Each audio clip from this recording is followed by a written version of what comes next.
इसके अगले चरण में छठे सातवें में दाखिल हो गया आपको, ऐसा मैं महसूस करता हूँ। और ऐसा रूप भी आंदोलन ले चुका है जैसे सरकार से, क्योंकि अपनी गलती मान नहीं रही और अपनी गलती का एहसास है नहीं, जैसे किसानों की तकलीफ बढ़ाने का, मजदूर को कुचलने का, कर्मचारी को कुचलने का, और अपने जो मेंटर हैं, सरदार हैं, अंबानी अडानी जैसे लोगों को बचाने का ठेका ले रखा है। ऐसा इस देश का राज है। तो इस देश के राज में अब आपने ये देखा, जैसे करनाल की घटना हुई, उनका वो एसडीएम है जो क्या बोल रहा है, फिर ये बेहुदा मुख्यमंत्री क्या मैसेज दे रहा है, बिल ठा लो, डंडे ठा लो, बोला मैंने बयान वापस ले लिया। ये अच्छे प्रकृति के लोग और एक हिंदू मुस्लिम दंगे फैलाने वाले, जातिवाद फैलाने वाले, ये कोई योग्यता वाले लोग नहीं है जो राज में हैं। मैं आपको ये बताना चाहता हूँ कि ये राजनीतिक पार्टी नहीं है। ये बापे, बलात्कारी, पाखंडी, धूर्त, कम पढ़े लिखे और मदारियों का खेल है ये झूठे लोगों का। क्योंकि मान ले, या तो आप पढ़ाई की बात करोगे, ऊंचे लेवल की बात करोगे, नहीं तो आपको झूठ बोलनी पड़ेगी अपना शान जचाने के लिए। जिस तरह मदारी नहीं, वो गोटी काट दी, वो खोल दी, वो कर दी। जो आदमी जिसमें सच्चाई नहीं है, जिस आदमी में सच्चाई नहीं है, उसको झूठ का सहारा लेना पड़ता है। क्योंकि झूठ भी नहीं, फिर सांग नहीं जैसे सच उसका पल्ला को नहीं। जिसके साथ, जिसमें ईमानदारी का बीज नहीं, उसको बेईमानी का सहारा लेना ही पड़ेगा। सांग तो जचाना है भैया। तो इस तरीके का ये पार्टी है पाखंडियों की और बैरूपियों की। क्यों? सदियों से इनका काम है ऐसा। पंडे, पुजारी, ग्रंथी, मौलवी कभी भी समाज को, किसान समाज को, गरीब को गुमराह कर सकते हैं। ये ताकत है इनकी। ताकत है विचारों में है। लोग राम को मानते हैं, राम को यूज करो। लोग गंगा को मानते हैं, गंगा को यूज करो, उसका प्रयोग करो लोगों को जचाने के लिए। गाय माता को मानते हैं, गाय का यूज करो। मनुष्य मारो, कोई खास बात नहीं। गाय की पूंछ का बाल नहीं बंगा होना चाहिए। मनुष्य मरो, कोई लंबी चौड़ी कहानी नहीं। क्यों? मनुष्यों के ऊपर ये काम नहीं करते, धार्मिक पाखंडी है। अभी लखीमपुर की जो घटना, सीधा किसानों के ऊपर गाड़ी चढ़ाने वाला मामला, पहले वो धमकी दे रहा था हमने छोड़नी पड़ेगी, ये छोड़ना पड़ेगा, लखीमपुर छोड़ना पड़ सकता है 2 मिनट में।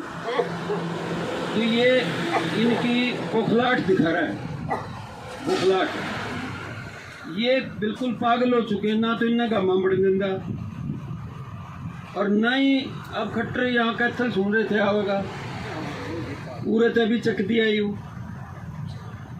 अब मैंने हौसला देखा किसानों में। माँ भाई क्यों कर रोकोगे, जमा भी नहीं पड़ने दिया भाई।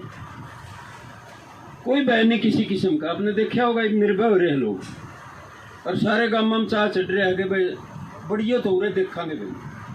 देखा होगा तो हमने भी। तो इस तरीके का है।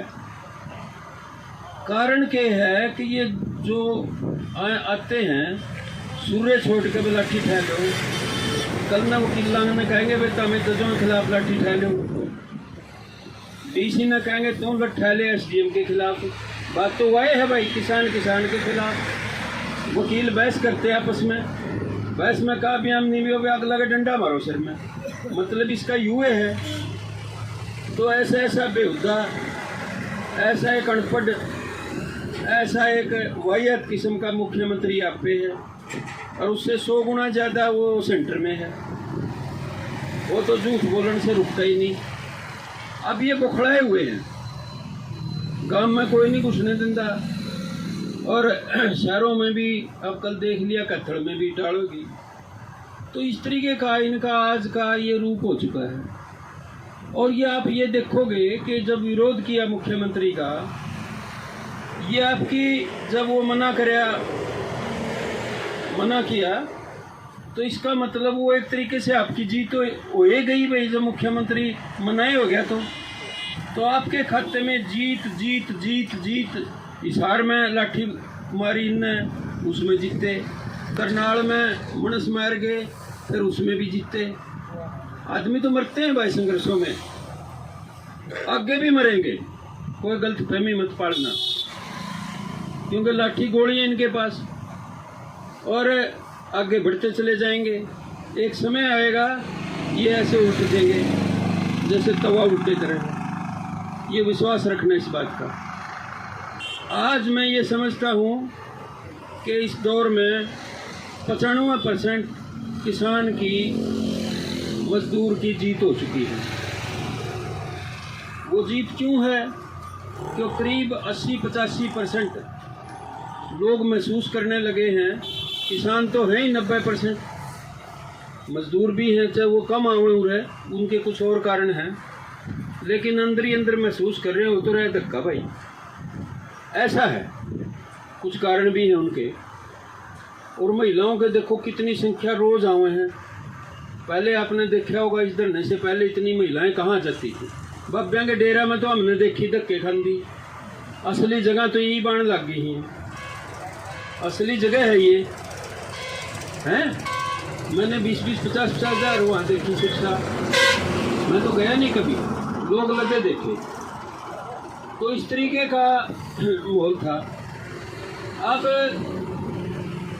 अगले आने वाले दौर में जो अगला दौर आएगा, और इसमें यूपी में चुनाव होगा, उस चुनाव में ये हेराफेरी करने के लायक बचेंगे नहीं, क्योंकि अभी 5-6 महीने में और कांड कर लेंगे 5-7। ये चुनाव आ रहेंगे तो इनके जंदे के पैर होंगे फिर। तो इस तरीके का मैं एहसास करता हूँ। और राजनीतिक बातें भी बहुत हैं, बहुत कुछ मैं बता सकता हूँ आपको कि भाई बीजेपी सत्ता में क्यों आई, ऐसे माड़ेल आदमी, और किस किस ने क्या क्या योगदान दिया।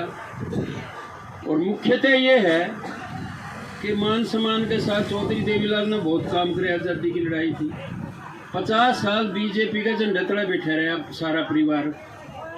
यूं बादल गले ले लिया, जो यू भी ना होगा और ये कांग्रेस के भ्रष्ट आदमी ना होते। मुख्य आदमी है ये। उड़े भैरू सिंह शेखावत ने बनाया, बीजेपी वाले ने राजस्थान में पंजा जम गया। उड़े मुलायम सिंह यादव ने बनवाया, अजीत सिंह ने बनाया। तो जो भी है कि भाई दूसरा हमारा घर तनारा नहीं बनना चाहिए, दूसरी वो बीजेपी के लिए मिल गए। कुल मिलाकर स्थिति यह होगी कि दिल्ली में आज इनका कब्जा हो गया, और ये कब्जा क्षेत्र लग रहे हैं। और चौधरी देवीलाल का करीब करीब सारा ही परिवार बीजेपी के झंडे तले बैठ गया। तो इस तरीके का है, इतना बड़ा स्वतंत्रता सेनानी और बैठा किस झंडे तले। 1925 में आरएसएस बनी। 1925 के बाद जंग आज़ादी की जो लड़ाई करता था उसके विरोध में थे ये सारे आरएसएस। उसमें से जनसंघ निकली, वही उसी में से बीजेपी बनी, और उसका झंडा तले फ्रीडम फाइटर बैठा सिर्फ अपने हिसाब के लिए। बात तो बहुत बुरी है। उन्हें पेंशन का बहुत फायदा करे, ट्रैक्टरों के करे और करे, लेकिन जितना फायदा करा 1000 गुना वो नुकसान भी हो गया उससे, क्योंकि इनको आगे बढ़ा गया।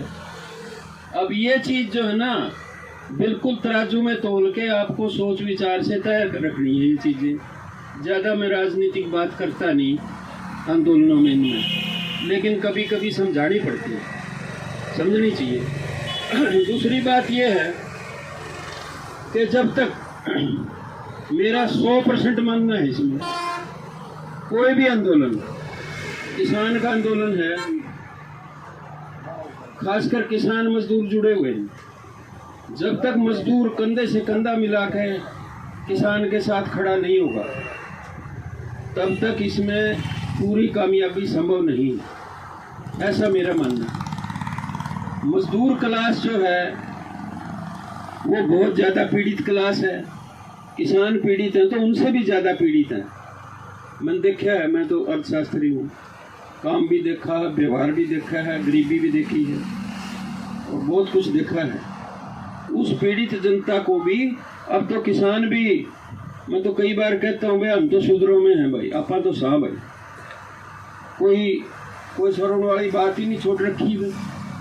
तो इस तरीके से है कि किसान मजदूर को साथ आके ये लड़ाई लड़नी चाहिए और ये जल्दी साफ होंगे, फिर जल्दी जाओगे फिर ये। तो ऐसा मेरा मानना है। और देश को बड़ी बेशर्मी से लूटा जा रहा है। मैं अर्थशास्त्रियों में सारे आंकड़े आपको, कीमतों के, बैंक के, सब कुछ आपको बता सकता हूँ। अभी कुछ दिनों पहले 9 लाख करोड़ अब बट्टे खाते में डाल रहे पूंजीपतियां के। कितने हो 9 लाख करोड़? कितने होते हैं भाई? हैं? और सारे देश में 5,70,000 के करीब गांव हैं। अब देख लो भी कितने 9 लाख करोड़ बंडे जब उनमें जो विकास हुआ है। तो इस तरीके से लूट ये विदेशों में भेजते हैं, कुछ करते हैं। और 13.70 लाख कुछ ही सालों में 13-14 लाख करोड़, 1 करोड़ 2 करोड़ 1 लाख 14 लाख करोड़। तो ये डीजल और पेट्रोल में चाट के बड़ा डेली बढ़ता है। क्या कहते हैं?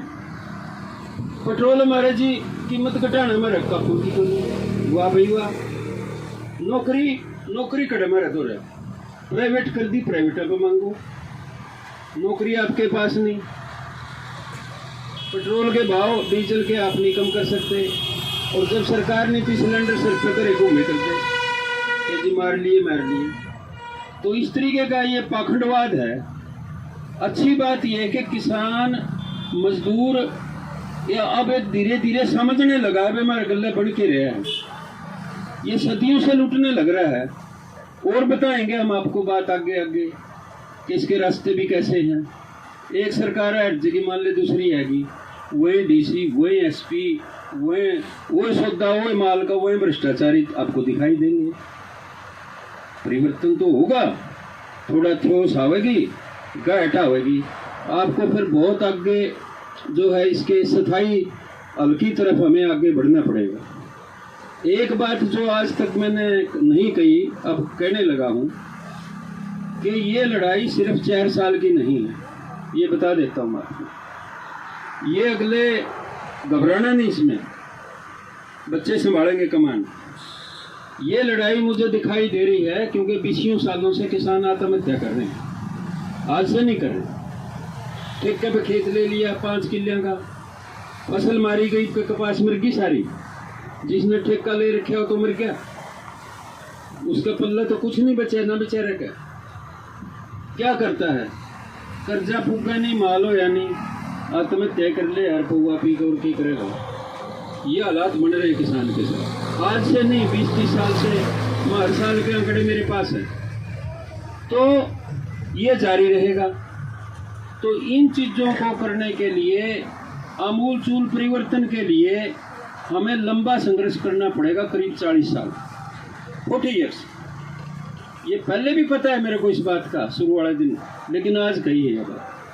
क्योंकि कई बार अरे तेरा भला हो जाए, 40 साल तो मरी जाओगे, मरना सहे भी आपाना, कौन सी बात है इसमें?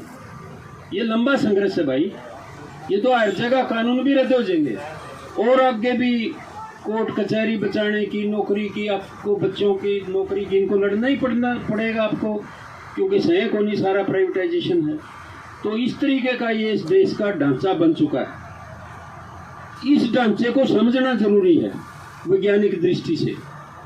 ये धार्मिक पार्टी है, राजनीतिक पार्टी नहीं है, ये ध्यान रखना। आप कहोगे हमारे सेक्टर की सड़क टूटी पड़ी है, सेक्टर का क्या करोगे? 370 तोड़ तो दी धारा भाई। बोला जी नौकरी तो कोनी कड़ियां, बिजली नहीं आती। बोला तुम क्या करोगे भाई? राम मंदिर तरह बने तो है भाई, ये जगह पाने को नहीं दंदे बात ने। तो इस तरीके का है कि जो मुद्दे की बात है उससे सैकड़ों मील लेके जाते हैं दूर। तो ये चीज़ें आपको सारी चीज़ समझते हुए इन संघर्षों को मजबूत रखना है।